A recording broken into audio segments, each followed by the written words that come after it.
Hi, I'm Irene Samuels and welcome back to another episode of Soul Stirring Astrology, where I give you my textured take on the world of astrology. We have a full moon in Capricorn on July the 9th. But before I get into that, I'm just putting the word out again in terms of I'm thinking of hosting a mini retreat around astrology where I'll teach you how to read your chart and enable you to create a powerful narrative that helps you to live an authentic and soulful life. So I'm undecided as to where I'll host it. It may be the UK, it could be Europe.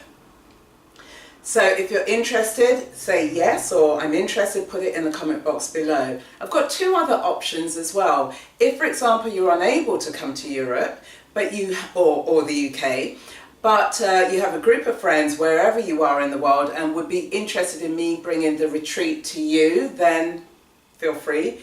Put your comments in the comment box below. Also, if you are a decision maker or you have the ear of a decision maker, I'd love to hear from you because I want to bring astrology into the workplace. So if any of those options appeal to you, get in contact by putting your contact details or contacting me on bybreensamuels@googlemail.com. I'll put my email address out there so you can email me, or if you show your initial interest, put it in the comment box below. Okay, so that's the announcements for this episode. Now moving into this full moon in Capricorn on July the 9th. It's a really dynamic and powerful one. And the reason being is because it forms part of a 5-planet T Square, a Cardinal T Square at that. So what does that actually mean? So you've got the moon conjunct Pluto in the 7th house, and it's in Capricorn. You have the sun conjunct Mars in the 1st house, and that's in Cancer.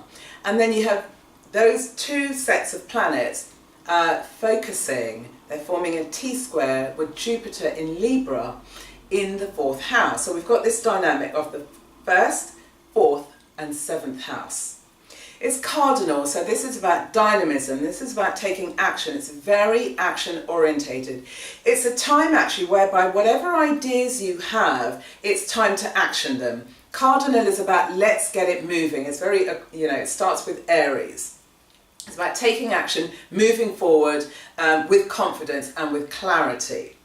So when we're looking at this cardinal energy, there's this sense of you may have already started something and it's now to put your foot down on the accelerator to keep going, or whatever ideas you have that you feel you want to bring into the world to birth them, now would be a great time to do so. But let's peel back the layers of this T square. It's a cardinal one. So where we have the sun conjunct Mars in the 1st house, and it's in Cancer. Very powerful combination because we've got a definitive sense of assertion, could be bordering on aggression. And where you have the 1st and the 7th house, what you're looking at are the issues of will versus love. I will myself into my unique identity, i.e. the 1st house. But do I need to sacrifice that in terms of love, which is the 7th house, or in terms of your relationships? It could be business, it could be friendships, but it could be your intimate relationships. And so that's the dichotomy that you're dealing with. But because it's in water, the assertion could come across as being emotional volatility. And so there's this deep desire to express your emotions, but if you don't get a handle on it, you could come across as being quite explosive. Now, Mars and the Sun are squaring Jupiter in the 4th house, and it's in Libra. Now, when we're looking at Jupiter in Libra, there it sounds like, oh, what a wonderful combination. You know, you're coming from a loving environment, loving family where it's very secure, very stable, very connecting, very harmonious, right the way through your ancestral line. However, because Jupiter is the focal planet here and it's been encompassed by 2 squares, that means that it's a difficult aspect. And so Jupiter here is afflicted. And what this could mean for you is that actually you are burdened by. It could be the philosophy of your family. It could be about the religious diktat of your family. It could be about you're feeling burdened financially by your family. It could be that you're emotionally burdened because Jupiter is accidentally exalted in Cancer, and because Jupiter is in the 4th house, there's very much a sense of the emotions of your family. And the clash and the tension here is because you're crafting a new identity, but you're being pulled back by the ancestral identity. And so this is where the tension shows itself. It's also showing itself again because we've got Jupiter, which is representative of your parents. Could mainly be your dad as opposed to your mum, but whoever was the primary parent. And with this configuration, there's a sense of you're still behaving and acting like a child around your parents when in fact you are clearly an adult. And so therefore what happens is that you continue to regress into childish behaviours. You know, there's maybe the inability to express yourself, the inability to state what it is that you want and what you mean and who you are. There could be this sense of you've been unable to cut the umbilical cord in a way that would be healthy for both you and your parent or parents. And so this configuration is showing you where that limitation is. And the limitation in terms of your childish behaviour could actually be impacting on your intimate relationships. There could be a power struggle because we've got Moon and Pluto. Moon, Pluto. Now Moon here is actually in its detriment because it's in the sign opposite the one that it rules. It's in Capricorn, so it's quite dry. It's a bit awkward, not quite sure of itself. It's coupled here with Pluto, and Pluto is power. So there could be this emotional power struggles. There could be the subtle manipulations that you begin to receive from your partner because you're not handling the energy, and so therefore you're projecting it out into your relationships. And so therefore it could create difficulties in terms of the emotional relatability between you and your partner. You know, your partner might begin to get really frustrated and fed up with your inability to express who you are, what you want, what your needs and desires are. But it's also, you could be blocking their ability to express what they want and they need. And if you project this responsibility and you do enter relationships, then what happens is that you leave it to your partner to set the tone and the dynamics of your relationship, and they could set it in a way that really is not favourable to you. So this very dynamic and complex full moon is showing you where is it and how is it you're able to change your personal identity. B, in terms of showing up honestly with your family and what that means, because there's a tension there. And C, once you're able to resolve that, to move that into your personal relationships in a healthy, powerful way. Now, if you're struggling with this whole family dynamics, then I've got a book I'm going to suggest to you. And it's called Toxic Parents. Now, this is my very battered old copy. I bought this book 25 years ago. And it's a brilliant book, and I bought this book when I was having real dynamics, negative dynamics within my dysfunctional family. And what this book helped me to, I would say, finalise is for me to identify and recognise my own solution in terms of how I'm going to thrive in my life, because I was really clear about what I will and will not or cannot do, live by anymore. So I was very, very clear about that and took very definitive action around it.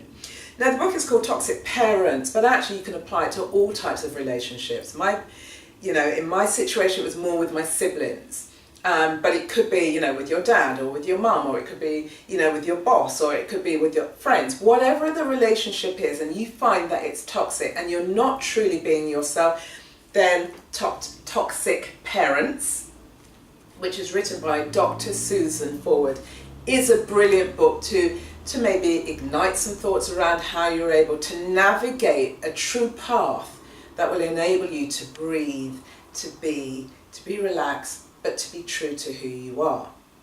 So this T Square is also being overlaid and reflected again by a Grand Fire Trine, which is represented by Uranus in Aries, and the North Node in Leo, and then Saturn in Sagittarius. So with Uranus in Aries, here again is this sense of the unique identity that this time the configuration of planets is calling for. You know, Aries is a cardinal sign. It's the first kind of cardinal sign, so it's about dynamic action in terms of stating your unique identity. We have the North Node in Leo, and so here, once you've got your identity sorted out, then you're moving into the realm of Leo, or the 5th house, so it's about what brings you creative joy. And so here it's about whatever interests you, do this, because this is going to enable you to thrive and grow into who you're supposed to be. North Node, don't forget, is in Leo for the next 18 months. So it's a very powerful time here again to step into the limelight, show who you are. Then we have Saturn, and Saturn is in Sagittarius. It's coming to the end of Sagittarius. And here it's about, right, you've stabilised who you are, you know who you are, you know what fires you, you know what you're passionate about. Now it's about contextualising who you are in the wider world. How do you show up in the wider world? Now we have Saturn, and Saturn is in Sagittarius. It's ruled by Jupiter. So we're in the realm of personal philosophies and identities and ideals and values. And so what it enables you to do is to rise above yourself into the transpersonal world and state who you are in the transpersonal world. And if you're able to do that, then you're able to reconcile the last configuration, which is Jupiter, quincunx, Neptune. So we have this sense of deep compassionate longing together with the humanitarian side, and it's about how you bring those two together. Now with the quincunx, it's difficult because the planets are there, but they're not connecting with each other. And so therefore there's a tension through the disconnect. But actually, if you're able to graft this Grand Fire Trine on top of this dynamic T Square, Cardinal T Square, this full moon in Capricorn, and then you're able to reconcile the Jupiter and Neptune, you're onto a winner, you know. That's going to be your formula to help you step into leading an authentic and soulful life. So there we have it, and which brings me to the quote of the day. And the quote of the day comes from Danielle Laporte. And what she said is this: be your true self so the universe can find you.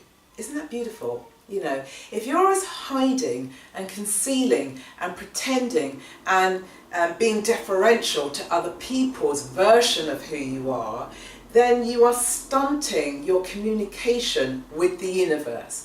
But the more you show up being truly who you are, the universe says, I've got some wonderful things I'm going to continue sending your way, because you're now able to receive them. And the question of the day is, how can you use your personal philosophy, Saturn in Sagittarius, to help other people grow?